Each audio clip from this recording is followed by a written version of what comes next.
aqui sabem,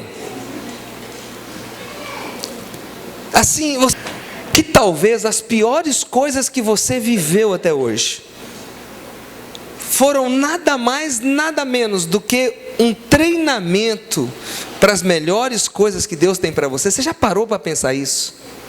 Tem alguém aqui que já viveu um momento difícil na vida? Talvez aqui não tenha, mas assim, você conhece alguém, um amigo? Alguém da sua família que viveu um momento difícil? Faz um sinal para mim assim, ó. Ou está vivendo um momento difícil. Você conhece alguém? Você pastor, momento difícil, ver crise? Tem um amigo que passou. Alguns vão falar assim, Crise é meu sobrenome. O João Crise da Silva. Todas as crises que nós passamos, Deus está trabalhando nisso para formar em nós um caráter. Essa é, na verdade, a nossa grande... Deixa eu pôr assim para vocês. O nosso maior problema quando somos jovens é que nós não entendemos que as coisas ruins que nós estamos vivendo hoje estão nos levando para um momento bom. E vão terminar. Paulo uma vez disse isso. Ele disse, olha, escuta, todas as coisas cooperam para o bem daqueles que amam a Deus. Não se preocupe, está ruim, mas todas as coisas vão cooperar para o seu bem. Paulo apanhava e dizia, todas as coisas vão cooperar para o bem. Paulo era preso, ele dizia, tudo vai cooperar para o bem. Tem um amigo que diz assim, no fim vai dar tudo certo. Mas e se não deu certo, pastor? É porque ainda não chegou ao fim. Mas está dando problema. No fim vai dar tudo certo. Deus tem Deus gosta de fazer isso, de cooperar essas coisas que nós pensamos que vão nos destruir. Deus pega essas coisas e faz essas coisas cooperarem, trabalharem para nos abençoar. Abra a tua Bíblia em Filipenses, no capítulo 3. Esse púlpito aqui literalmente é feito por uma pessoa maior do que eu, né? Já reparei, vocês têm que ter um degrauzinho para os baixinhos pregar aqui. Você não viu o que eu disse? Você tem que ter um degrauzinho para os baixinhos pregar, porque eu estou escondido atrás do púlpito aqui.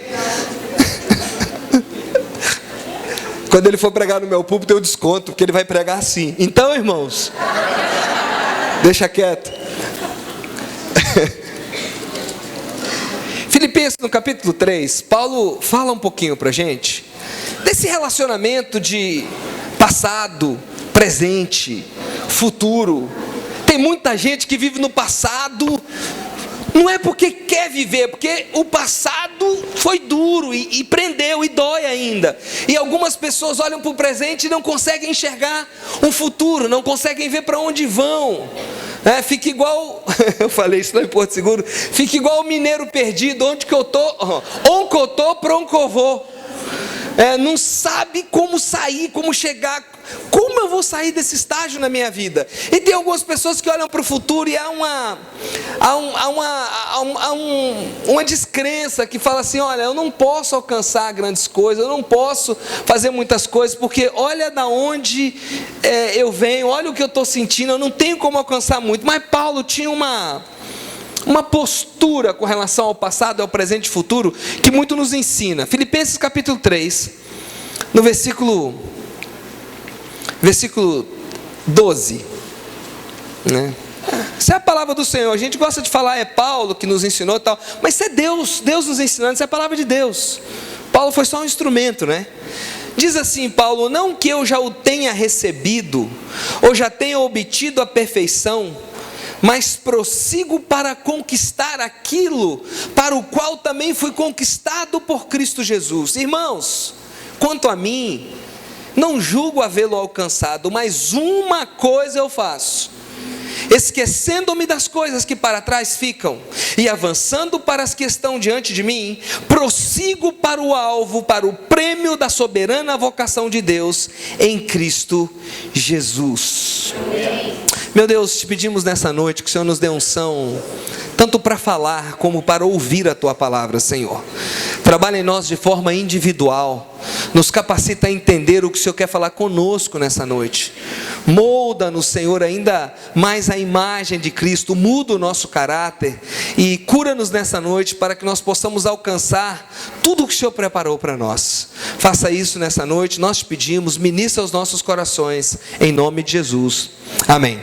Aqui Paulo está dizendo assim, olha, não que eu já o tenha recebido, ou já tenha obtido a perfeição, mas prossigo para conquistar aquilo para o que também foi conquistado. Paulo aqui está dizendo, olha, eu não vou aqui ficar, meu irmão, dizendo que eu já recebi, que eu sou perfeito. Vocês sabem que Paulo, quando você estuda um pouquinho da vida do apóstolo Paulo, ele era um cara chato. Paulo era aquele cara assim, que chega sempre no horário, tira sempre nota boa, sabe assim, você sabe que cara perfeitinho, né? Ser amigo da classe de Paulo devia ser muito chato, porque Paulo era um cara, tudo que ele fazia tinha que ser bem feito, tinha que ser o melhor, entendeu? Então ele levantava o nível para todo mundo. É aquele professor, aquele aluno que todo mundo tirou 70, aí o aluno tira 100. Aí a professora fala assim, tá vendo, se vocês estudassem igual fulano, vocês seriam melhor. Sabe aquele aluno que mata a gente de raiva? Paulo devia ser assim. E ele começa a dizer assim, olha, eu quero dizer para vocês, não que eu tenha recebido, ou que eu sou perfeito. Gente, diga para o irmão do seu lado assim, diga assim, Paulo está dizendo que ele não alcançou a perfeição. Fala com ele, é o Paulinho, sabe Paulinho? O Paulinho da Bíblia. Aquele que viu Jesus face a face, depois de ressurreto. Sabe o Paulo? O Paulinho. Você falou para ele, o Paulinho, ele não é perfeito. Então vira para ele e fala assim, para de tentar mostrar a perfeição. Diga para ele, para de tentar mostrar a perfeição. Para, não adianta. Não tem essa, Ludovico. Sabe, pastor, às vezes nós pastores, eu vejo alguns pastores às vezes que eu fico com raiva do negócio, que o cara parece que sobe aqui em cima, parece que o suor dele tem cheiro do céu, deve ser, entendeu? Porque o cara é todo perfeito. Porque vocês são errados, e às vezes os líderes de células entram nessa neura, e às vezes os crentes, um pouco mais maduros, quando vem para a igreja, eu sou todo errado, aí passa um tempo, não, agora eu já parei as minhas coisas erradas, e começa a bater na cabeça dos outros que está errado. O problema é que a gente está sempre precisando crescer, nós não estamos perfeitos. Se você bater a mão no ombro assim do seu irmão assim, ó, se você tivesse uma visão espiritual, vai subir uma poeira, ele é uma obra, ele está em construção. Você vai encontrar imperfeições nele. Paulo está dizendo isso, ó, eu não sou perfeito não. O maior erro das nossas igrejas, todo mundo fala igreja geral, né? Não uma igreja em si, mas a igreja de Cristo, é que nós queremos e valorizamos aqueles que sabem se mostrar perfeito. Outro dia então um discípulo no meu escritório falou assim, você vai me conhecer hoje. Eu falei, que bom, o cara já está na igreja há alguns anos. Falei, que bom, aí ele rasgou. Mas sabe quando o cara abre a mala velha assim, bota para fora, que você fala assim, cara, eu não sabia que você era tudo isso. Isso não era você há 10 anos atrás, isso é você ontem, hoje. A vida do cara toda podre. E ele jogou aquilo tudo em cima da minha mesa. Quando ele terminou, ele olhou para mim e disse assim, pastor, não sei nem se o senhor vai querer mais conversar comigo a partir de agora. Nem vai querer que eu venha no culto. Eu falei, não, muito pelo contrário. Até agora você fingia que era meu discípulo. Hoje eu ganhei uma ovelha. Hoje eu estou conhecendo quem é minha ovelha. Hoje é a primeira vez em todos esses anos que eu virei seu pastor. A igreja precisa, e eu dou graças a Deus pela visão da comunidade da graça, onde nos dá a oportunidade de errar, de confessar os nossos erros, de resolver os nossos problemas, de perdoar quem tem que perdoar, de pedir perdão a quem tem que pedir perdão e avançar. Você pode dizer amém por isso? Amém. Paulo diz, não que eu tenha alcançado a perfeição, eu não sou perfeito não. Eu não sou perfeito. Ele diz, mas uma coisa eu sei, eu prossigo para conquistar aquilo para o qual também fui conquistado. Ou seja, eu tenho uma missão, Cristo me ganhou com uma missão, e eu vou prosseguir nessa missão. Agora, não é fácil prosseguir nessa missão quando nós temos um passado que nos bate, e bate mesmo. Se você sentar e começar a ouvir o passado de algumas pessoas, se você ouvir passado de pessoas que você admira hoje, mas se você souber o quanto que essas pessoas já apanharam na vida, fala, meu Deus, como que pode avançar? O passado segura, muitas vezes freia, muitas vezes ele machuca, ou então ele foi tão glorioso que ele cria uma comparação com o de hoje, e o de hoje é horrível porque o passado era muito bom. Já viu um ex-rico falando isso? Eu tive, eu fui, eu alcancei, e está lá, ele está preso lá atrás. E o presente muitas vezes não é bonito. né? Tem uma mulher que casou, sonhou com um príncipe encantado, montado num cavalo branco, chegando em casa todo dia, chega o final do dia e chega o cavalo, o príncipe já ficou não sei aonde.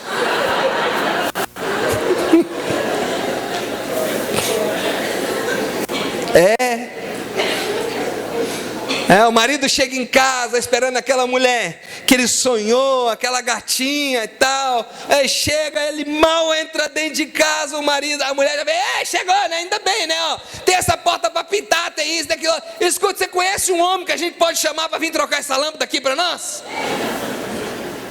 Aquela recepção assim, bem-vindo ao inferno, né? Quase, né?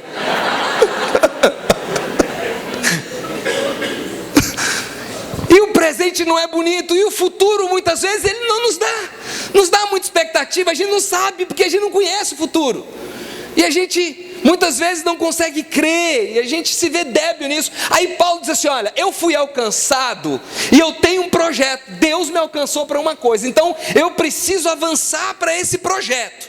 Como que eu avanço para esse projeto? Ele dá a receita, olha a receita de bolo de Paulo aqui, ó. Como alcançar o projeto. Ele diz assim, no versículo 13, irmãos, quanto a mim, não julgo havê-lo alcançado. E ele podia, viu, porque esse cara fez muita coisa. Ele podia dizer, sabe aquele cara que prega o evangelho, que planta igrejas? Sabe aquele cara que ora de madrugada? Aquele cara que no meio da noite chama a Deus? Aquele cara, né, que chora, que faz discípulo? Ele podia dizer, esse cara sou eu, né? Mas ele diz, não, eu não julgo que eu alcancei, eu não vou aqui ficar, como diz o bom mineiro, me gambando para vocês não. Eu não vou me gabar para vocês do que eu alcancei. Ele diz assim, eu não vou ficar julgando o que eu alcancei, uma coisa eu faço, diga comigo, uma coisa eu faço. Olha o que ele diz, uma coisa eu faço, esquecendo-me das coisas que para trás ficam. Marca isso na sua Bíblia. Ele dá aqui, na verdade, essa uma coisa, ela tem 3 tempos, ela tem passado, presente e futuro, que fala, uma coisa eu faço. Primeiro, eu vou esquecer o que ficou para trás. Foi ruim, eu vou esquecer. Foi bom, eu vou esquecer também. Esquecendo-me das coisas que para trás ficam, eu hoje avanço. Eu tomo uma atitude todos os dias, eu vou na direção. Ele fala do passado, e ele fala do presente, esquecendo-me das coisas que para trás ficam e avançando, diga avançando. Quem está avançando está fazendo o quê? Está avançando. E quem está avançando, isso é passado, presente, futuro. O que é isso? Quem está avançando? Presente, eu estou avançando. E eu não vou avançar, eu não avancei, eu estou avançando. Como eu não cresci aqui, de matemática eu não sou bom, mas português eu a garanto. E as professoras de português aqui podem me corrigir se eu estiver errado, mas esse verbo é avançando, ele é no presente, não sei se existe e acho que não existe, eu estou inventando, ele é o presente ativo. Não tem, né? Ótimo. Anota aí. Não sei porque que não tem. É um presente que faz, não é um presente parado, é um presente atuante. É o gerúndio. Pronto, isso, eu sabia, um gerúndio que expressa a continuidade no presente, agora. Tá vendo aí? Você viu como é que ficou? Anota aí para a próxima vez eu parecer intelectual, anota isso aí. Próxima vez que pregar essa palavra, Ju, eu vou falar e vai. Itaquera é cultura, meu filho. Pensando o quê? Conheci o gerúndio e Itaquera. Para quem cresceu nos Estados Unidos, olha. Ótimo isso. Aí, ele diz, olha, hoje, o passado, deixa o passado para trás. Vira para o seu irmão e fala, deixa o passado lá atrás, deixa o passado lá atrás. Ele diz, o passado eu vou esquecer. Agora, eu vou caminhar. Nem que seja um passo por dia. Se eu não puder caminhar, eu me arrasto. Se eu puder arrastar, eu peço para alguém me empurrar. Mas eu vou avançar um pouquinho todo dia. Eu prossigo, mas para onde? Eu tenho um alvo. Eu prossigo, avanço para as que estão diante de mim. 14. Prossigo para o alvo, para o prêmio da soberana vocação de Deus em Cristo Jesus. Está aqui que o apóstolo Paulo nos ensina, o que o Espírito Santo nos ensina através desta palavra a tratar com relação a passado, presente, futuro. Agora, abra sua Bíblia em Salmo 126. Queria que você casasse um pouquinho o que Paulo está dizendo com essa experiência que os hebreus passaram. E o Salmo 26 é um momento que eles estão agradecendo, é um salmo de transição. Salmos 126, versículo 1, 2 e 3. Normalmente, todo aniversário da igreja a gente usa esse salmo. Ele é bom para festa de aniversário de igreja, para marco de família e tal. Ele diz assim, Salmo 126, encontraram? Quando o Senhor trouxe os cativos de volta a Sião, foi como um sonho. Então a nossa boca se encheu de riso e a nossa língua de cantos de alegria, e até nas outras nações se diziam: o Senhor fez grandes coisas, o Senhor fez coisas grandiosas por esse povo. Sim, grandes coisas ou coisas grandiosas fez o Senhor por nós, e é por isso que nós estamos alegres. Você repara que diz assim: entre as nações se diziam. Quando Deus começa a mudar a nossa sorte, nós não precisamos fazer propaganda nem do que Deus está fazendo, é só você começar a escutar. Seus vizinhos, seus amigos, seus familiares, as pessoas que te conhecem vão dar relatório do que Deus está fazendo na sua vida. E alguns aqui já estão experimentando isso. Rapaz, fulano vivia numa encrenca com a mulher dele, uma vida complicada, uma família desajustada, vivia embriagado, vivia se drogando, aí começou a ir na igreja, Deus mudou a vida desse povo, conheceram Jesus. Olha que transformação. As nações, o povo, os ímpios já falam o que acontece na nossa vida. A restauração que Deus faz não apenas enche a nossa boca de riso, mas ela leva todo mundo a reconhecer o que Deus fez em nós, amém? E sem aquele sentimento de vingança de sabor de mel, entendeu? Assim que eu estou na plataforma, você está lá embaixo vendo eu ser honrado, não é isso não. É aquela coisa assim, as nações vão sentir sede de Deus, vendo o que Deus está fazendo na sua vida. Se prepare, porque os seus vizinhos vão viver isso. De 3 pessoas que receberam aqui desse lado, deixa eu tentar o lado de cá. Se prepare, porque os seus vizinhos vão ver isso na sua vida. Foi injusto, né? Vocês também, os vizinhos de vocês vão ver isso na vida de vocês. Nós vamos ver o que? Eles vão dizer: grandes coisas Deus está fazendo por esse povo. Por quê? Porque Deus restaurou a sorte. Aqui, nesse momento, eles estavam alegres porque a história deles estava mudando. O Salmo 126, na verdade, é um salmo de transição. E é uma transição interessante, porque eles estavam no cativeiro, houve um momento que a agonia deles era tanta que eles não sabiam o que fazer. Aí, os opressores pediam: cante para a gente cantos de Sião. E eles diziam assim: como que nós podemos cantar os cânticos de Sião numa terra escrava, onde a nossa alma está ferida, a gente não conseguia nem cantar? E de repente Deus faz uma restauração. Deus faz um milagre. Deus restaurou, meus irmãos. Você precisa entender algo. Eles experimentaram algo que foi a única nação da época que experimentou. O que é isso? Eles eram escravos da Babilônia. Israel não tinha a menor ideia como seria possível restaurar, como seria possível voltar. Ciro governava, Ciro reinava absoluto, e Ciro de repente decide. Deus tem um negócio com Ciro, né, que a gente não entende. Ciro, aquele ímpio, aquele rei ímpio, Deus vira e fala assim: Ciro, tem um momento que na Bíblia que Deus chama Ciro de meu pastor. É Deus usando um ímpio para apacentar e abençoar o povo de Deus. Não se preocupe não, porque Deus usa quem Ele quer para te abençoar. Deus torce, a Bíblia diz que o coração do rei está na mão de Deus e ele vira para onde quer. Deus abençoa do jeito que Ele quer. E aqui Israel não sabia nem como que a gente vai poder ser livre. De repente Ciro dá um decreto. Vocês podem Com calma, lê o livro de Esdras, vocês vão entender o contexto disso, de Esdras 1 em diante. Ciro dá esse decreto, Ciro liberta Israel. Israel fica tão feliz, é tipo assim, da onde que veio essa bênção? Eu gosto desse texto em Deuteronômio, anote aí 28, que diz assim: e virão sobre ti e te alcançarão as bênçãos. Eu acho isso fantástico. Alguém aqui já tomou pedrada na vida? Quantos aqui já tomaram uma pedrada que você não sabe nem de onde que veio? Tem alguém? Eu e você só, meu irmão? Não, tem mais alguns que aprontavam também, né? Pois é. Aí, rapaz, o que Deus fala é isso: vai vir sobre a sua cabeça uma bênção, e você não vai saber nem de onde que veio.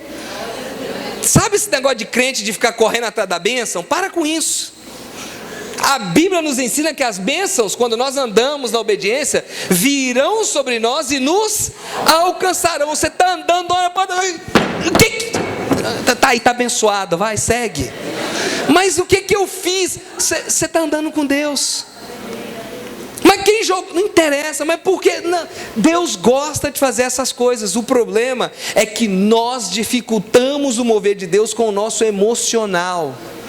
Nós mantemos um caso de amor com o nosso passado tão grande, tratamos as nossas dores como o nosso bichinho de estimação maior, e nós não nos liberamos. E Deus precisa, muitas vezes, não é mover pessoas para nos abençoar, não é criar situações para nos abençoar, não é abrir portas. Isso para Deus é fácil. O difícil, que não depende de Deus, porque Deus deixou isso nas suas mãos, é você decidir ser curado pela palavra e deixar para trás as coisas que para trás ficam e avançar. Mas aqui nesse momento eles dizem: gente, a gente está feliz demais, Deus restaurou, grandes coisas fez o Senhor por nós, e fez mesmo. Nós normalmente não sabemos celebrar, nós sempre celebramos reclamando de algo que está faltando. Ô Senhor, obrigado por esse carro, glória a Deus, agora só estou precisando de melhorar, pôr umas rodas melhor nele, trocar esse estofamento. Senhor, obrigado por essa mulher, mas ela podia dar uma melhoradinha, né?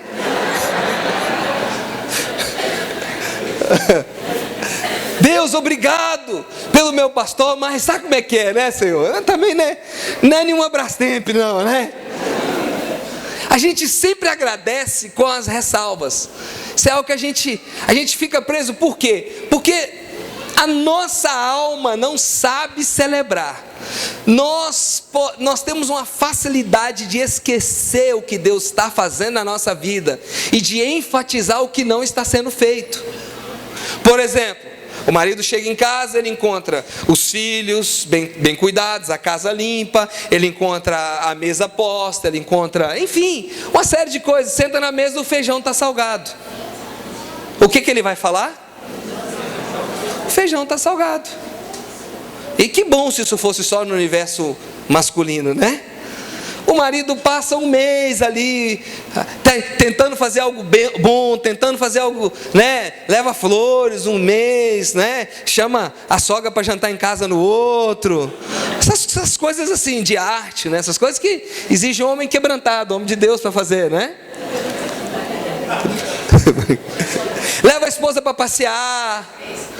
Mas o dia que ele comete, a mulher chama e ele está nervoso. O que foi? Por que você é grosso comigo? Que eu não aguento mais tanta grosseria. Não é assim? É uma coisinha só. Estou exagerando? Tome como, né? Criança, você dá tudo o que criança pede. Ele te pede um brinquedo, você não dá uma coisinha. Criança bala, não, você nunca me dá o que eu te peço. Ou então fala, você sempre diz não para mim. Não é assim? Isso é o ser humano. O ser humano tem essa coisa de nós enfatizamos o que não está completo ainda, ao invés de enfatizar o que Deus está fazendo de bom. E a vida vai ficando cada dia mais amarga, porque nunca vai estar tudo bom, meu irmão. Bom vai estar o dia que a gente chegar no céu. Nunca vai estar tudo bom. Deus é um Deus vivo, Deus é um Deus verdadeiro. Deus cuida da nossa história. E nos piores momentos que você viveu ou está vivendo hoje, Deus está com o dedinho aí trabalhando na sua vida. Quando Israel estava em Babilônia, Deus estava com o dedinho trabalhando. Quando Paulo estava na cadeia em Roma, Deus estava com o dedinho trabalhando. Quando você está atravessando o que você está atravessando, Deus está lá de cima trabalhando todas as coisas. E se você permitir, isso vai cooperar para o teu bem e vai mudar a sua história. Nós precisamos aprender a fechar o nosso passado com ações de graças. São duas coisas que temos no passado que podem estragar a nossa vida. São duas coisas, e eu já falei, eu vou repetir. A primeira são as piores coisas. As piores coisas do passado podem arrasar e destruir o nosso presente, porque nós ficamos tão marcados. Casais que discutem e de uma hora para outra, mas não dá mais para estar junto. Desde o começo eu sou maltratado. Lembra quando nós casamos em 1935, na lua de mel, a sua mãe, que já morreu há anos, sei o que e tal, e conta histórias que o outro cônjuge fala assim: ei, mas eu nem lembro disso. A gente traz as piores coisas do passado, as dores. Você sabe o que aconteceu comigo? Quando eu era pequeno, o tio chegou para mim e falou: pastor, eu vou te contar a história da minha vida. Quando eu nasci, rapaz, 10 minutos depois ele estava com 3 anos de idade ainda. Eu falei: meu irmão, vamos pular para assim, pro seu casamento? Né? Você não sabe das misérias que eu vivi. E olha, bem-vindo ao clube. Esse irmãozinho que está do seu lado aí, sempre sorrindo, você fala assim: ele não sabe o que é sofrer. Você não sabe a vida dele. Você não sabe o que ele já passou. Talvez sua dor é numa área e você fez público, e esse irmão que está sempre sorrindo, você pensa assim: ah, esse aí não passou nada na vida de ruim. Você não sabe. Paulo diz, a Bíblia nos ensina, né, que nossos irmãos passam por tribulações, por lutas semelhantes, parecidas. Então as piores coisas que nós vivemos estragam a nossa vida. E a segunda coisa que estraga a nossa vida é justamente o oposto: as melhores coisas que nós vivemos. Ah, mas como era bom aquela época. Inclusive casamento. Você lembra quando a gente namorava? Ah, como era bom. Você ligava para mim e a gente ficava no telefone conversando. Aí você falava assim, meia hora depois: então tá, amor, tchau, tá? Aí ela falava: tchau. Então tá bom, beijo, beijo. Tá bom, querido. Tchau, querida, boa noite. Então tá, desliga então. Não, desliga você.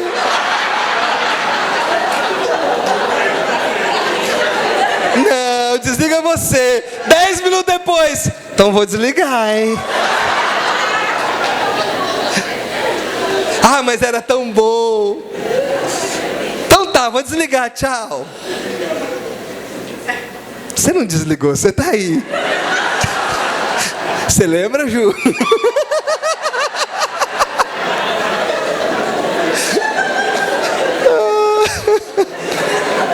Ah, mas era tão bom aquela época.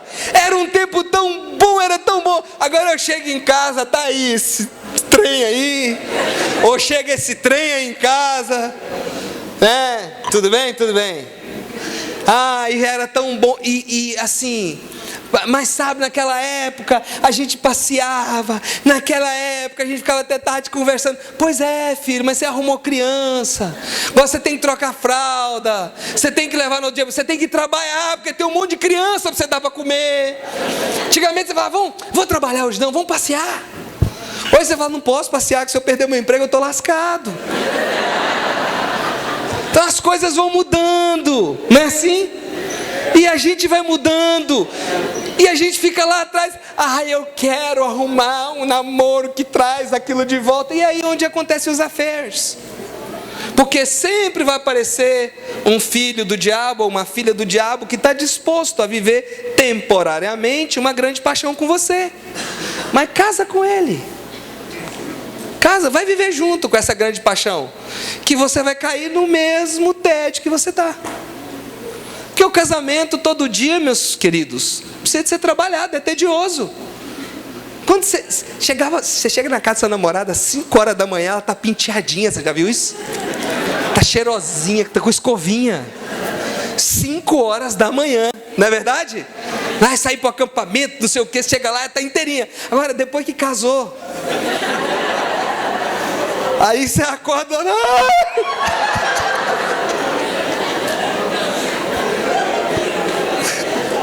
as coisas mudam. Diz que o casamento é a arte de transformar aquela pessoa, né, que nós gostamos tanto, em uma das pessoas que a gente não suporta. Por quê? Isso é forte, pastor. Porque a gente vai dar o choque. Ela foi criada de um jeito, você do outro, vai dar choque. Então tem que ter trabalho, senão vira o quê? Rotina. E quando vira rotina, fica chato. Ah, pastor, mas então eu quero um grande amor. Trabalha com seu marido, com a sua esposa e traz de volta o grande amor.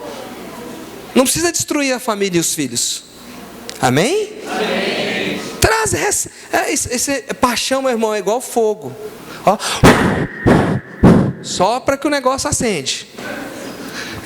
São formas diferentes. Os pastores aqui trabalham muito com casal, já devem ter ensinado tanto isso para vocês, né? O homem é mais fácil, né, pastor? Fala sério, a gente é um bicho tão descomplicado, né? Não é verdade? Fala sério. Homem é mais resolvido. A mulher acende a paixão do homem rapidinho. É fácil resolver. Chega em casa e diz: meu filho, eu te admiro. Pronto, ele já vai ficar. Te respeito. Puxa, graças a Deus, Deus me deu um homem como você para me proteger. Ele vai sentir o cara. Entendeu? Você fala que ele é bonito, assim, ele não vai acreditar, mas tudo bem. Ele vai. Uau! E aí, você cuida dele. É um fogão a gás. Você conserta ele muito rápido. Já a mulher dá um pouquinho mais de trabalho, mas também conserta. É verdade, porque a mulher envolve mais as emoções. Você vai ter que conversar, você vai ter que explicar, você vai ter que amar, você vai ter que demonstrar amor, você vai ter que dizer eu te amo, você vai ter que demonstrar que eu te amo, você vai ter que comprovar que eu te amo. Depois você vai ter que dar alguns presentes para expressar que ama. E depois você tem que voltar lá atrás e fazer tudo isso de novo, inconstante, assim, continuamente. Aí ela começa a acreditar. Mas não para não. É constante. Mas as melhores coisas do relacionamento nos freia lá atrás. As melhores coisas da nossa época financeira, eu fui. As melhores coisas da infância, muitas vezes nos freia de viver o que Deus tem pra gente hoje. Porque a gente fica preso lá atrás. As melhores bênçãos podem te atrapalhar de avançar, porque você está lá atrás. Eu tenho isso lá. Deixa eu contar para vocês o que eu vivo lá. Eu tenho pessoas que nem estão nos Estados Unidos, nem estão no Brasil. Estão nos Estados Unidos, e os Estados Unidos é ruim, é horrível, e estão aqui no Brasil, mas não estão aqui no Brasil, estão lá. Não consegue conciliar. Por quê? Porque lá que era bom. Outro dia um disse assim: olha, eu quero ir para o Brasil para os meus filhos brincar na rua. Eu cresci brincando na rua aqui. Querido, para os seus filhos brincar na rua hoje, você tem que ter um bom dinheiro para você morar num condomínio razoável. Não é verdade? Vocês sabem disso. Vocês que vivem num bairro, né, que é um bairro mais afastado do centro, vocês sabem que para as crianças brincar na rua, vocês têm que ficar Não é como a minha época, vai brincar lá, menino, e soltava o menino. Vocês não podem fazer isso. Pai responsável não pode fazer isso, amém? Tem que ficar de olho. Mas não vive nem lá nem aqui. Tem gente que casa, não vive nem casado nem solteiro, porque ele quer desfrutar as delícias do casamento, mas ele, que saudade disso ou daquilo outro solteiro. Tem gente que funda a primeira igreja batista de Governador Valadares em Nova York. Você está entendendo? Assim, tá lá, a igreja brasileira do Queens. Assim, eu estou exagerando aqui, mas essa é como identificação, até essa que eu citei até existe. Mas não é isso, não, a pessoa está presa, ela não está lá, ela está aqui. E Deus levou para lá. Você viveu isso um tempo, né, Poliana? As pessoas que vivem lá entendem isso. Essa vida difícil de você estar num local e não ser do local. São pessoas que são esquizofrênicos. Estão um lado mas estão sonhando com outro. É como uma dupla personalidade. Estou casado, mas quero estar solteiro. Estou solteiro, mas quero estar casado. Você já viu isso? Deus me dá uma mulher. Deus, para que eu fui casar? Deus me dá um carro. Que eu estava com a cabeça onde fui comprar o carro? E aí vai. Nós precisamos nos reconciliar com a nossa história, porque se nós não nos reconciliarmos com o positivo ou negativo do passado, nós não vamos alcançar o que Deus tem para nós hoje. Diga para o seu irmão assim: reconcilie-se com o seu passado. Coisas boas, coisas ruins. As coisas boas podem te frear, e as coisas ruins, a começar pelo nome, né? Tem algumas pessoas que têm um nome que nunca se reconciliaram com o nome. Onde estava com a cabeça minha mãe? Pastor Márcio Valadão da igreja da Lagoinha, uma vez apresentando um monte de crianças, né? Um monte de criança. Aí ele apresentava, pegava uma criança, conversava com o pai, falava o nome. Igreja, apresento para vocês, né? O João Oliveira. Deus, apresento para você agora, vamos apresentar a Deus. Está aqui Deus, o João Oliveira, tal. Aí pegava, está aqui a Natália Fernandes. Aí chegou no homem e parou, ficou conversando ali. Pastor Márcio Valadão ia, voltava, e ele assim. E a igreja Lagoinha todinha parada, olhando. O que está acontecendo? Aí ele com a cara assim de revoltado, mas manso. Quem conhece o Márcio Valadão sabe que é um fleuba. Pegou assim: ô igreja, quero apresentar para vocês o Michael Jackson da Silva. Deus, eu te apresento o Michael Jackson. Você está com a cabeça. Tem pais que querem, eu quero dar nome bíblico para o meu filho. Nasceu 5, ele põe Mateus, Marcos, Lucas, João e Atos dos Apóstolos. É assim, segue, né? Assim, às vezes, talvez você está aqui hoje, você tem um nome assim. Reconcilie-se com isso. Não adianta. Você não pode deixar um nome te parar. Muitas vezes é um apelido que ficou na infância. Rendeu aí os nomes, né? Às vezes é o cabelo. Edmeia Williams. Quantos aqui conhecem a doutora Edmeia Williams? Doutora Edmeia Williams um dia pregava assim: olha só, pregando em Manaus, falou: olha só, tudo bem. Morena eu gosto de ser morena, negra, não sei o que, tal. O nariz grande eu entendo, eu gosto. Feature, né? Uma característica. Agora esse cabelo duro aqui eu não sei não. Esse cabelo duro eu tenho que perguntar a Deus por quê. Quem tem sabe, meu irmão. Pode sair na chuva sem medo nenhum, né não? Olha lá. Não estraga o penteado nunca. A chuva estraga? Nada. Vai as irmãs que fizeram chapinha, mano, sair lá fora pra você ver. Quando tá chovendo, já era.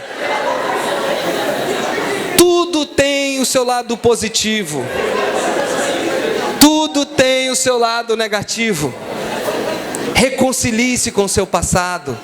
Reconcilie com as coisas ruins. Reconcilie com as coisas boas da sua vida. Deus não é soberano? Sim ou não? Você crê na soberania de Deus? Deus não sabe todas as coisas? Então, seja o que for que você viveu. Sabe quando a gente fica preso em um momento, e eu citei nome, cabelo, apelido, essas coisas, mas momentos também da vida, a gente fica preso ali, fica parecendo que naquele momento Deus se ausentou do trono. É como se a gente falasse assim: Deus, onde o Senhor estava com a cabeça quando o Senhor permitiu que isso acontecesse comigo? E nós esquecemos da soberania de Deus. Deus era soberano lá quando você viveu isso, quando seu pai te deu o nome, quando você nasceu do jeito que você nasceu, quando você sofreu um abuso, algo físico, emocional, quando você padeceu algo, Deus estava lá, sentado no trono reinando, naquela época e hoje. E Ele é capaz de transformar todas essas coisas para o nosso bem. Mas nós precisamos nos reconciliar com o nosso passado, reconciliar com a nossa história. Quando você fica remoendo o passado, você diz que Deus é burro e incompetente, e incapaz de usar isso para te abençoar. Quando você determina que o seu passado, quando você aceita que o seu passado determine o seu presente e futuro, você está, entre aspas, não crendo na soberania de Deus, dizendo: Deus é incompetente, Deus não pode, Deus não é inteligente o suficiente para me abençoar com essa situação, para usar isso para o meu bem. Todo Israel dizia, todo mundo se reconciliando com o passado, dizendo: grandes coisas fez o Senhor por nós, por isso nós estamos alegres. Quando Deus nos tirou do cativeiro, a nossa boca, quando a gente sofreu, porque a gente poderia ficar: você sabe o que nós vivemos, nós fomos escravos, nós sofremos, nós gememos. A questão, não, quando Deus nos tirou de lá, Deus encheu a nossa boca de riso, o povo começou a ver que Deus estava fazendo coisas grandes por nós, e é verdade, Deus está fazendo coisas grandes, e por isso nós estamos felizes. Ou seja, é um povo que está se reconciliando com o passado, é um povo que está decidido a viver a história que Deus tem para eles, profética, e não chorar e gemer os anos da escravidão e do sofrimento. É o povo que decidiu não deixar um momento na história dele mudar e traçar uma rota para eles. O que determina, meu irmão, aonde você vai na vida, é o projeto de Deus para você, não é as experiências que você viveu na vida. Eu vou repetir isso: o que determina aonde você vai chegar em Deus, é o que Deus sonhou e planejou para você, não é o que você viveu ou fizeram contra você. Seu passado, os seus anos de escravidão, a sua dor na sua vida particular, seja o que for, não pode impedir você de viver o projeto de Deus para a sua vida. Israel aqui estava se reconciliando com o passado. E é como se Israel dissesse, se fosse nordestino, diriam: é por isso que a gente canta, Deus está fazendo coisas grandes para nós, oh Deus bom. A gente muitas vezes fica: é por isso que eu sofro, é por isso que eu não posso ser feliz, por isso que eu não posso ser líder de célula, pastor, por isso que eu não posso ter meu casamento restaurado, por isso que eu não posso viver bem, que olha de onde eu saí, olha o que Deus fez. Só quem estava hoje de manhã lá na Comunidade da Graça aqui vai entender isso, tem que dizer: cala a boca, Zacarias. Ele vai pregar isso aí depois. Tem alguns amigos lá que dizem: depende da situação, você tem que falar cala a boca, Mussum, Dedé ou Didi também, entendeu? Mas aí, isso aí eu te passo essa teologia em off depois, completando a mensagem do pastor Eibe, tremenda mensagem do pastor Eibe hoje de manhã. Mas assim, eu não posso, eu não tenho como, você não sabe de onde eu vim, pastor, você está me chamando para trabalhar do seu lado, pastor, eu não acredito em mim, olha o que aconteceu comigo. E a gente fica, Israel que estava dizendo: não, Deus nos tirou, Deus nos permitiu passar, mas Deus restaurou a nossa sorte, encheu a nossa boca de riso, e é por isso que a gente está sorrindo mesmo, e é por isso que a gente está cantando, é por isso que a gente está feliz, porque Deus está mudando a nossa sorte. Eu posso ouvir um amém? Amém. E Deus está fazendo isso na sua vida, Deus continua trabalhando na sua vida. Talvez você esteja no pior momento da sua vida, eu quero te dizer: Deus está aí junto com você, e Deus vai atravessar isso com você, Ele vai usar isso para te abençoar, porque Deus é Deus também da sua história, e Ele usa todas as coisas para o seu bem. Dá um amém pentecostal aí, meu irmão. Amém. Isso aí.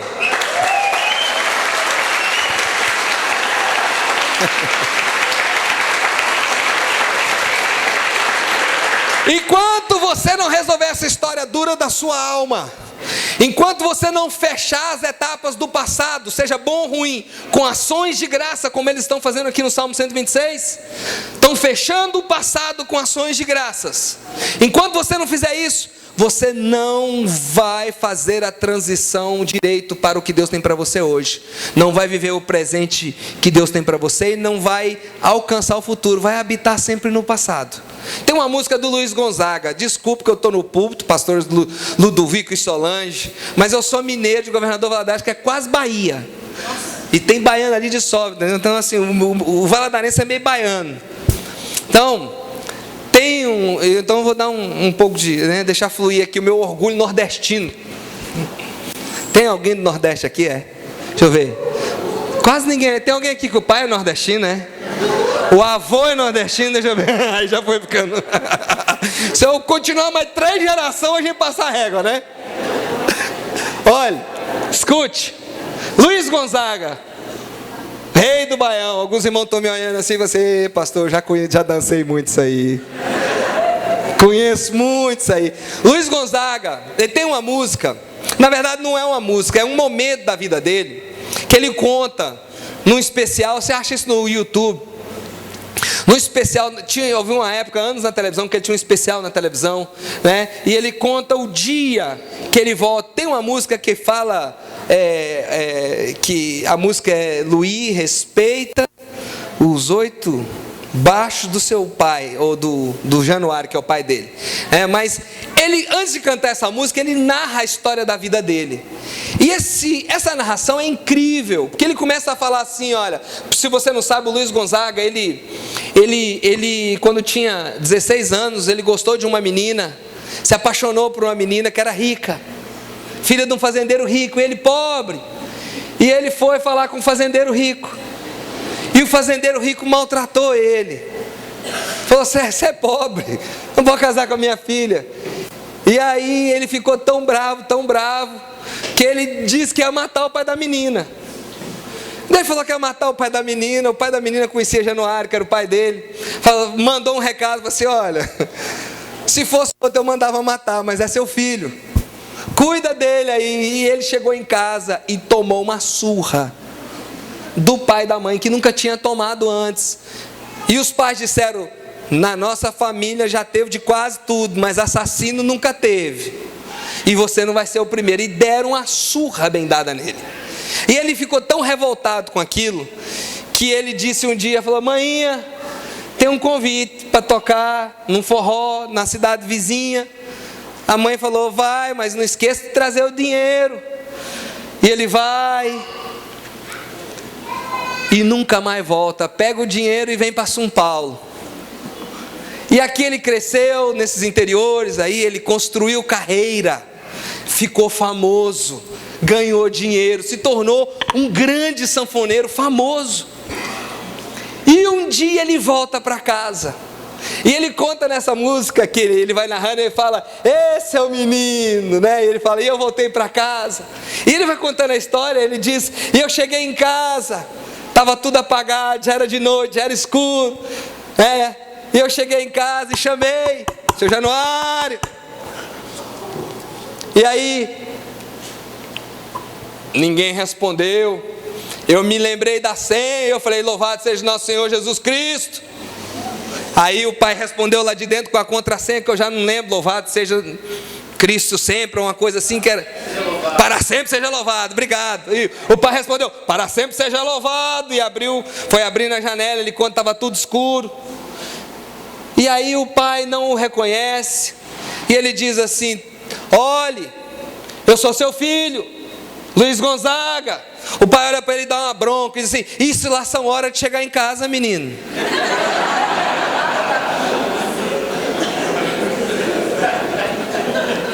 Quase 2 décadas, se eu não estou enganado, 16 anos que ele ficou fora, ele volta e escuta isso. Isso lá são horas de chegar em casa. E ele entra para dentro, e ali ele começa a se amostrar, como ele diz para o pai dele. Ele já volta com a sanfona, que ele fala 128 baixos parece, e a sanfona do pai veinha de 8, e ele começa a se amostrar mais do que o pai. E aí vem alguém e diz, menino, respeita os 8 baixos do seu pai. E aí ele conta, ele fez uma música nisso. Mas o que me chama a atenção é que ele começa a falar assim, esse é o menino, eu sofri na vida, eu apanhei. E ele vai contando a história, tudo isso que eu sofri com meu pai, que eu saí de casa, esse é o menino, foi muito difícil. Mas ele começa a falar, esse é o menino, se eu pudesse começar de novo, eu nasceria onde nasci, seria filho de quem fui. Esse é o menino, se eu pudesse começar outra vez, eu sairia de casa com 16 anos, eu me apaixonaria por aquela mulher, e eu faria tudo que eu fiz outra vez, e eu sofreria, e eu voltaria. Esse é o menino, se eu tivesse a chance de começar tudo de novo, eu voltaria e começaria e faria porque eu sou humano, seu menino, eu viveria e seria isso que eu sou hoje. Ali nesse momento, eu ouvindo isso dele, eu comecei a chorar. Eu disse: está aqui um homem reconciliado com o seu passado. Está aqui um homem que sofreu, que chorou, que gemeu, mas ele está assim: seu menino, olha. E eu comecei a pensar na minha vida, sabe? Ele fala: eu seria sanfoneiro. E eu comecei a pensar: seu menino, se eu começasse tudo de novo, se eu voltasse atrás, eu seria filho de seu Itamar e de Dona Regina, lá no interior de Minas Gerais. Nasceria num bairro pobre, com poucos recursos. Seu menino, se eu pudesse escolher, eu começaria tudo de novo. Teria um pai que eu perdi com 11 anos para o álcool. Me tornaria um jovem sem pai, por alguns anos sem mãe, que a mãe foi para os Estados Unidos, construiu o futuro para levar os filhos. Seu menino, se eu pudesse começar tudo de novo.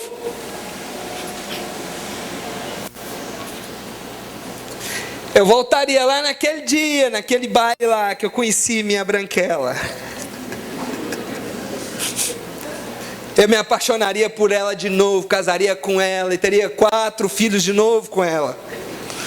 E viveria tudo que nós vivemos. Seu menino, se eu pudesse voltar no tempo. E o que ele nos ensina com isso? Eu fiquei olhando aqui e falei: eu preciso de viver isso que Luiz Gonzaga aprendeu com a vida. Que não adianta a gente ficar querendo voltar atrás e consertar as coisas, porque não tem jeito. Nós precisamos nos reconciliar com o nosso passado. E entender que por pior que seja o que nós vivemos, a mão de Deus estava ali, Deus nos manteve vivo, e nós estamos aqui hoje, nós temos uma história, e estamos vivos, sabe por quê? Porque Deus nos sustentou. Estamos de pé porque Deus nos deixou de pé, e nós precisamos nos reconciliar com o nosso passado, e deixá-lo no passado, e avançar para o que Deus tem para a gente.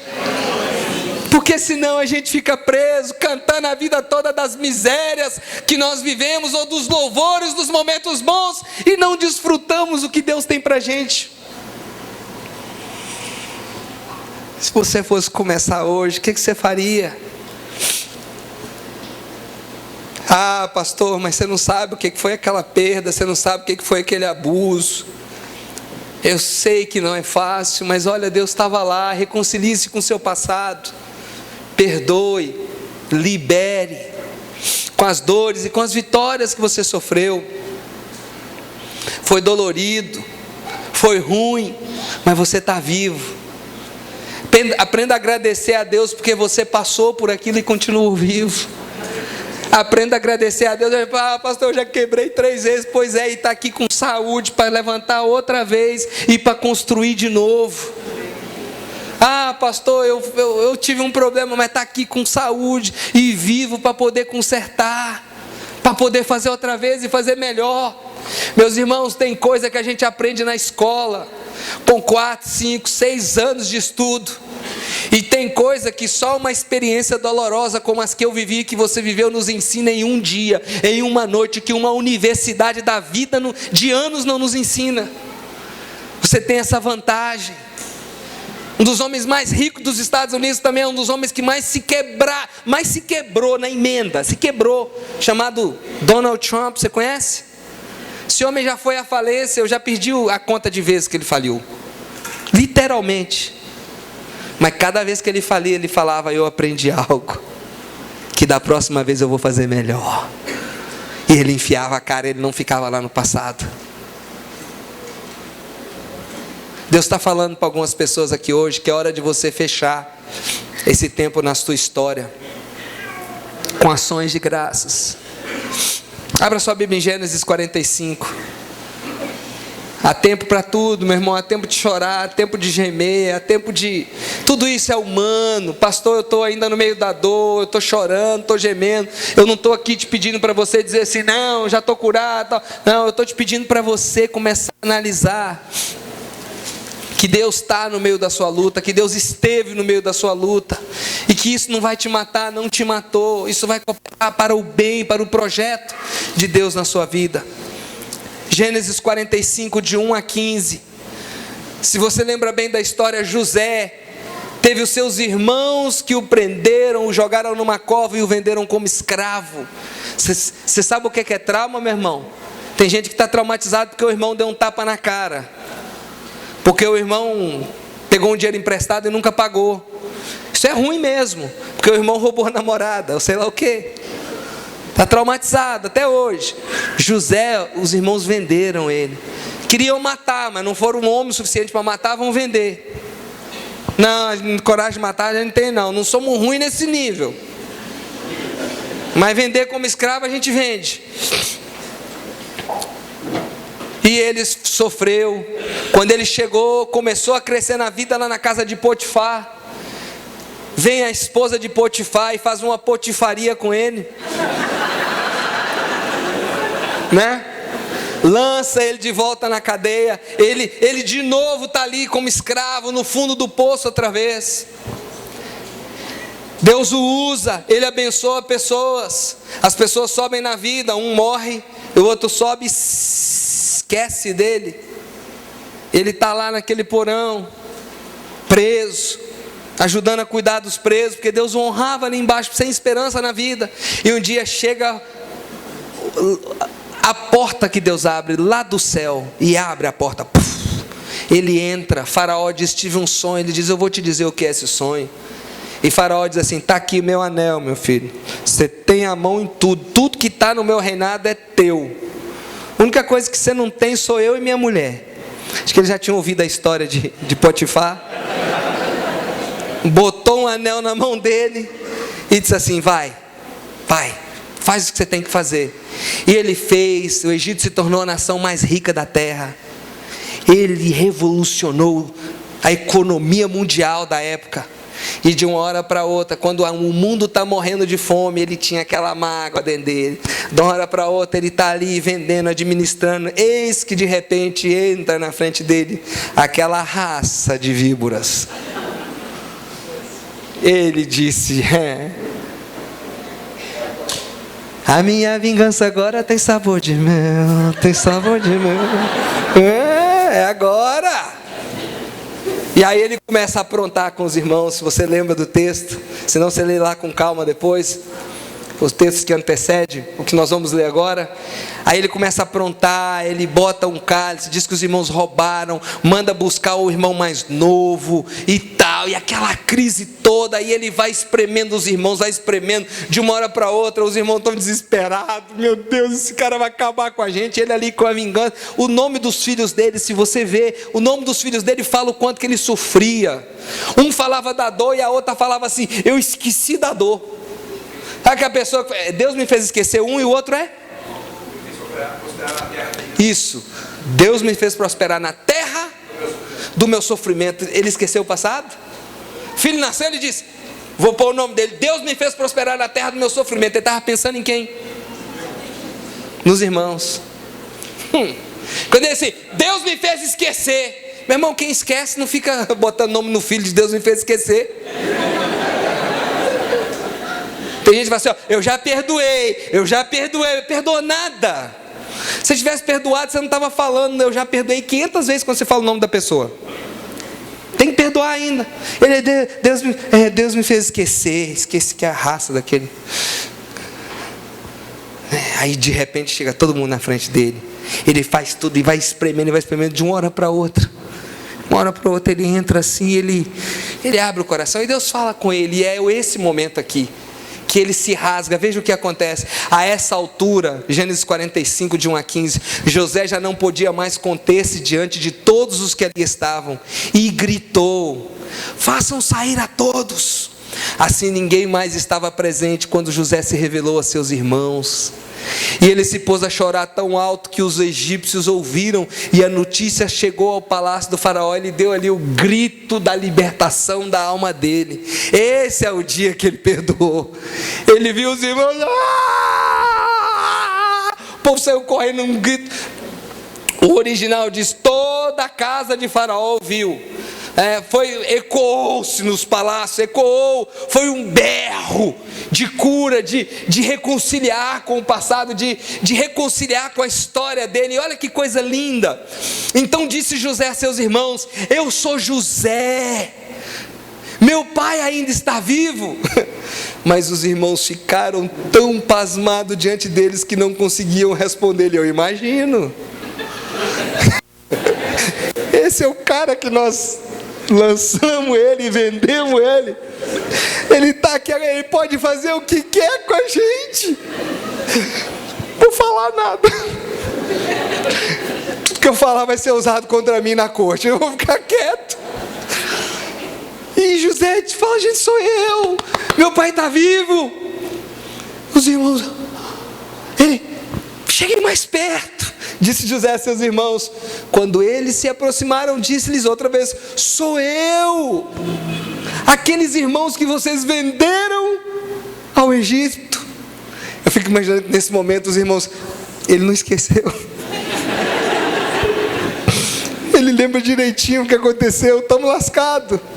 Ele diz: sou eu, aqueles que vocês venderam. Agora olha que coisa linda. Olha a reconciliação com o passado dele, dentro dele mesmo, ele com ele. E o passado ele diz assim: agora não se aflijam, nem se recriminem por terem me vendido para cá. Sabe por quê? Pois foi para salvar vidas que Deus me enviou diante de vocês. Sabe o que ele está dizendo? Um dia a gente todo mundo está aqui buscando comida. Mas vocês acharam que vocês estavam fazendo ruindade comigo, e Deus estava ali com o dedo na minha história, me enviando adiantado, para preparar o caminho para vocês. Não foi vocês que me enviaram, não, Deus estava nisso. Olha que lindo. Como é que um homem que passou tudo isso consegue se reconciliar? Porque ele vê Deus na história dele, ele vê o dedo de Deus na sua história, e ele diz: olhe, já houve 2 anos de fome na terra, e nos próximos 5 anos não haverá nem cultivo nem colheita. E ele repete: mas Deus me enviou à frente de vocês para lhes preservar um remanescente nessa terra e para salvar-lhes a vida com grande livramento. Meu Deus, que coisa linda! Se você começar a olhar para a sua vida e ver se algumas coisas que aconteceram, Deus estava nisso. Não foi Deus que quis, talvez foi uma escolha errada sua, uma situação de perigo que você se colocou, uma ruindade de outra pessoa, mas Deus estava nisso, trabalhando e cooperando todas as coisas para te abençoar e para te levar aonde Ele tem. Tem coisas que Deus tem para você que ninguém mais vai poder viver, sabe por quê? Porque ninguém mais entende, pois só você, passando o que passou, vai conseguir desfrutar do que Deus tem para você, vai conseguir reter isso na mão.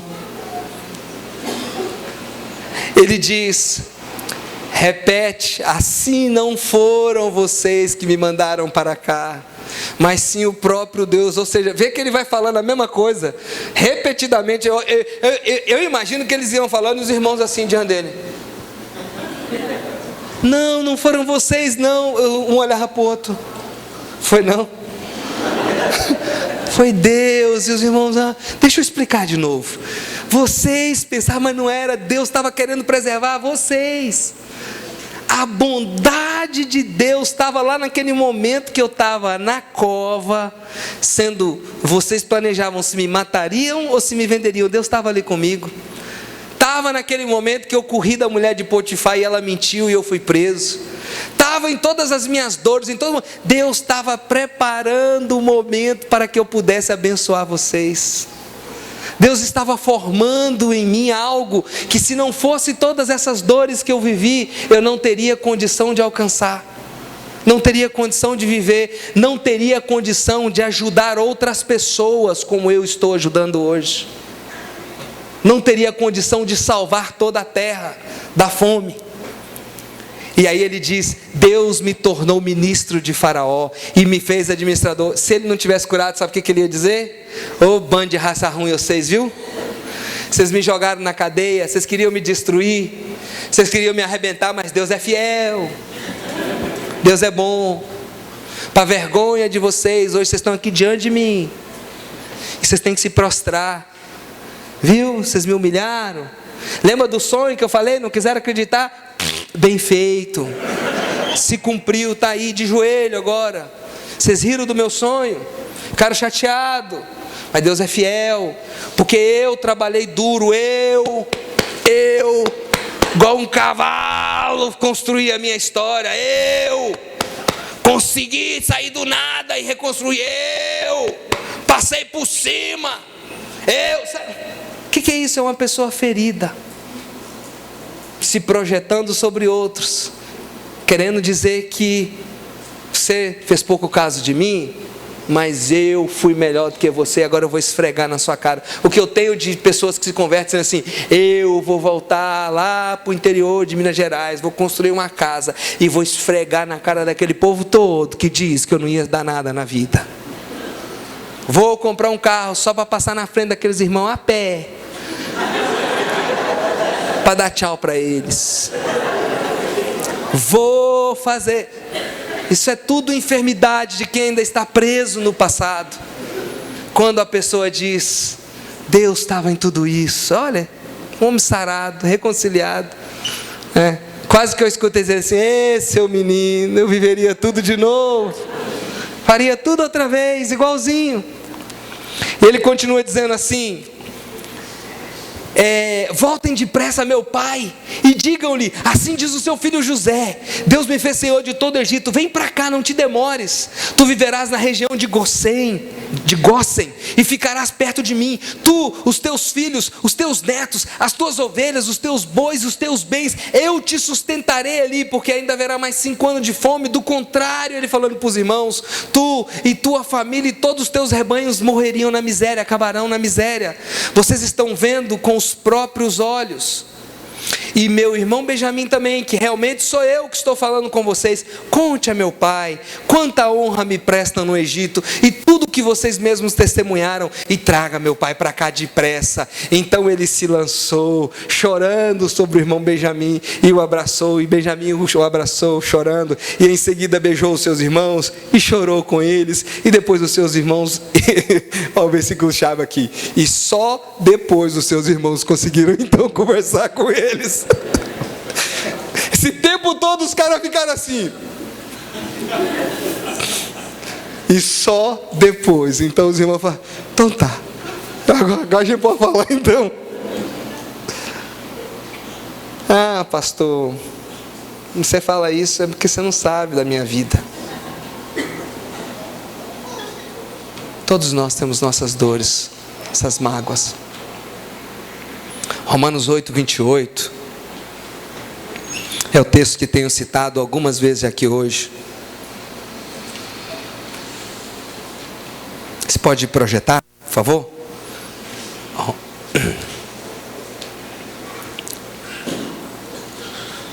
Onde está o projetor? Deixa eu ver quem é. Tudo bem? Te achei. Toda hora eu estava olhando ali para trás, eu falei: rapaz, o rapaz está olhando para mim assim,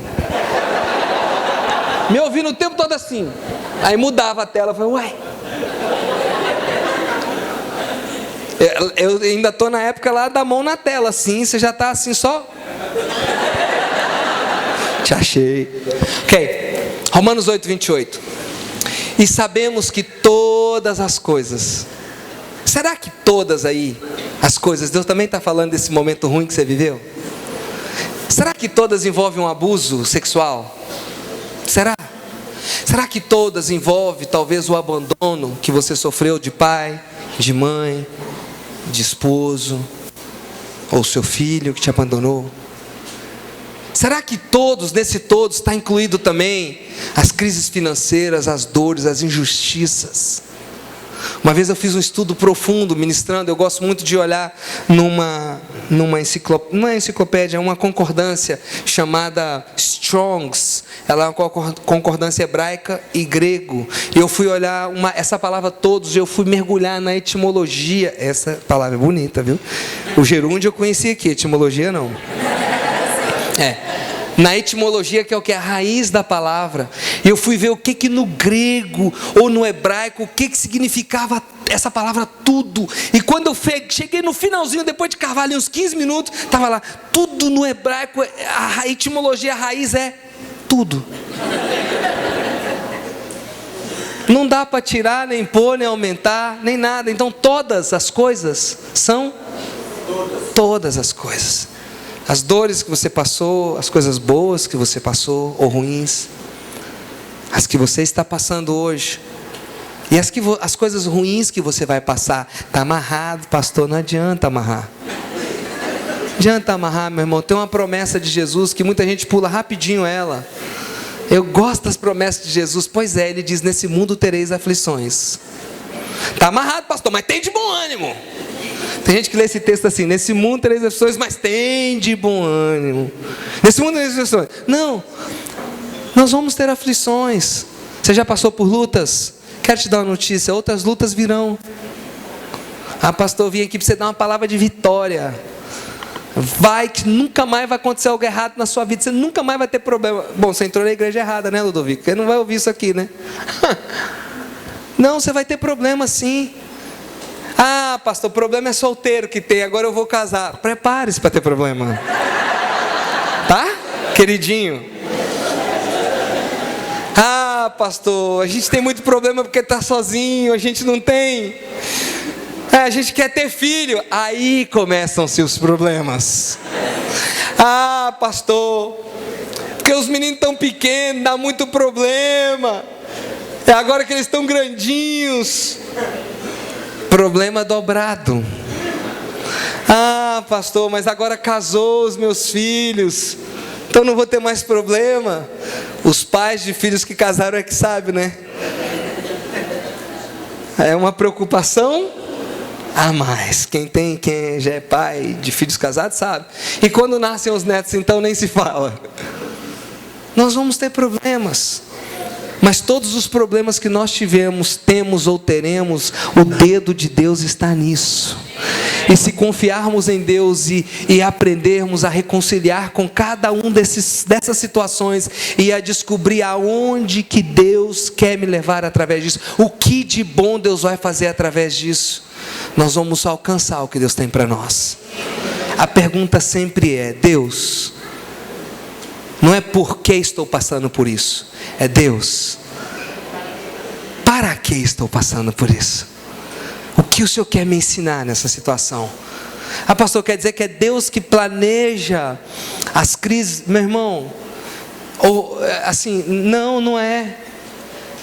Em alguns momentos, eu tenho a minha teologia, desculpe se eu estou errando, viu, pastora Solange, Ludovico? Mas assim, amanhã, depois quando descer, você fala: não é nada disso, corrige, tá? Mas a Bíblia diz que Deus levou Jesus, o Pai levou o Filho ao deserto para ser tentado. Eu creio que Deus às vezes nos leva em alguns desertos. Eu creio que tem alguns desertos que eu sei que foi Deus que me pôs. Mas tem outros desertos que eu sei que eu fui de oferecido. De burro. Não era para ter ido. Ninguém me convidou para estar ali. Tem alguns desertos que o diabo trabalhou. E eu fui bobinho e não vi o diabo trabalhando. E tem outros que Deus não fez nada, o diabo não fez nada, e o único errado fui eu. Você entende o que eu estou falando? Mas em todas essas coisas, todas as coisas, diga todas as coisas. Feche os seus olhos. Todas as coisas. Deixa o Espírito Santo começar a trazer no seu coração aqueles momentos que você ainda não se reconciliou com o seu passado. Deus está hoje te trazendo um desafio para que você, como José, se reconcilie com o seu passado, para que você entenda que em todas essas coisas cooperam para o nosso bem. Espírito Santo de Deus, é o Senhor que nos molda, que nos muda, que opera em nós, Senhor, a cura, opera em nós a restauração. Senhor, nós nos humilhamos diante do Senhor nessa noite. Nós pedimos, Senhor, que nos dê graça para reconciliar com o nosso passado. Que a gente possa hoje, Senhor, fazer uma autoanálise e entender que até naquele momento que a gente mais chorou, no momento de maior dor, seja no passado ou hoje, a maior dor que estamos vivendo, o Senhor continua o nosso Deus. O Senhor não se ausentou do trono, o Senhor continua trabalhando na nossa história. Senhor, há pessoas aqui que não conseguem crer nisso. Em nome de Jesus, arranque do coração hoje essa incredulidade. Traga hoje um azeite novo, quebra essa pedra, Senhor. Mostra a sua graça, o seu favor, sua obra em andamento na vida de cada um dos meus irmãos. Ensina-nos nessa noite, Senhor, a entender como José entendeu aquele dia, que não foi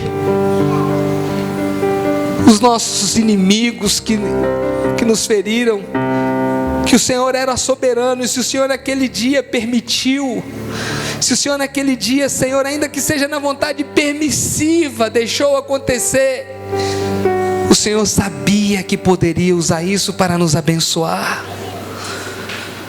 Ajude-nos a entender isso nessa noite, Senhor, a reconciliar-nos com o nosso passado. Põe a tua mão no teu coração. Deixa o Espírito Santo falar com você, vai. E algumas pessoas sabem muito bem que Deus está falando com você nessa noite.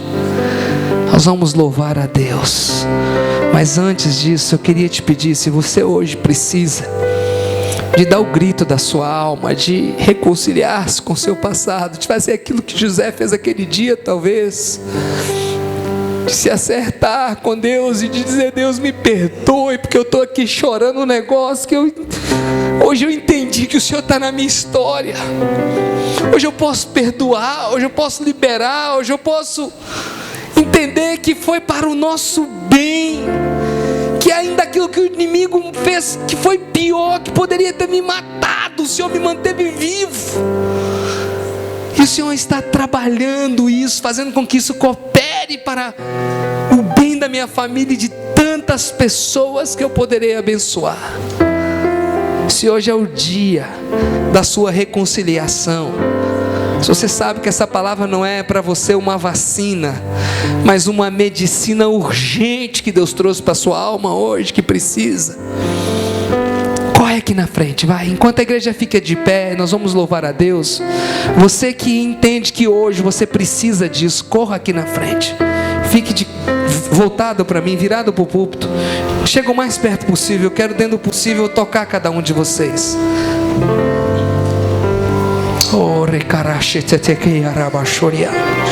Oh Espírito Santo, só o Senhor pode fazer aquilo que nós não podemos. É o Senhor que traz essa consciência em nós. Tu és soberano sobre a terra. Vai abrindo o seu coração. Sobre os céus tu és Senhor. Deixa o Espírito Santo hoje. Dê o grito da sua alma. Chore se você quiser. Fale com Deus. Se expresse.